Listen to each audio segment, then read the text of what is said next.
دنیا میں غربت کا شکار افراد کی تعداد 1.1 ارب تک جا پہنچی۔ ہر 6 میں سے 5 غریب سب سہارا افریقہ یا جنوبی ایشیا میں رہتے ہیں۔ 65% چین، انڈونیشیا، میانمار، سوڈان اور یمن میں مقیم ہیں۔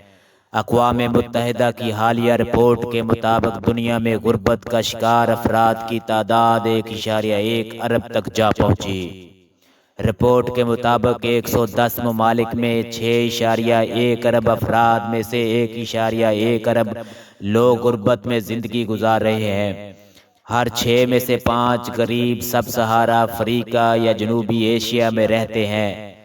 سب سہارا علاقے میں رہنے والے 47.8% جبکہ جنوبی ایشیا میں 34.9% افراد غربت کی لکیر سے نیچے جا چکے۔ جنوبی ایشیا اور سب سہارا افریقہ کے علاوہ غربت سے لڑنے والوں میں سے 65% چین، انڈونیشیا، میانمار، سوڈان اور یمن میں بستے ہیں۔